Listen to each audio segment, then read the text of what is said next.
That's why they always wait for your kid to go to school. The police and CPS will wait till they go to school and go to school to talk to them, because the school is the parent now, and the school will give them access to your child.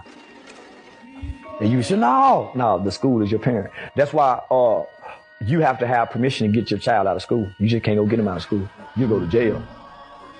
It's not your child, but people don't know that. So you give up a lot of rights by sending your children to public schools as a parent.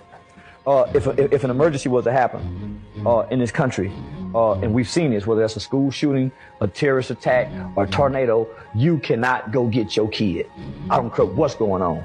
Let me interject on this. I think that what Charleston is saying is 100% correct. I think there's some nuance to it, though. The reason you can't go get your kid in a tornado is because if every parent tried to go get their kid from the school, more people would be getting killed trying to get their kids than they would if the kids were sheltered in place. Same thing with a school shooting. You have a kid running around the school shooting people, and 1,500 parents show up, or, it depends on the school, right? I mean, if you're in a high school with 1,500 people, everybody try to come get their kids, it's going to be more chaos trying to get your kids. So as a safety measure, for the most part, that's why you can't just run up and get your kids. But I do get the point of what he's saying is that you begin to lose connection and parental responsibility for your kids. They take your kid and transition your kid without you knowing at the school. They exude power. It's almost like you're giving over custody in a roundabout way. It's almost like voluntary custody transfer without you understanding that you have signed over a document to give them authority to teach your kids, to counsel your kids. Because if your kid go to school, and there's a part of it that makes sense, because if your kid's getting abused and you go to school, they should have a safe place to be able to report abuse, and they should have a safe space to be able to communicate with the police if they need to investigate. So I get it, but also got to be careful, because they do take advantage of your children, and they do arbitrarily take responsibility as if their parenting dominate your parent. Anyway, don't listen to me or Charleston. Go do your own research. Go to the next video.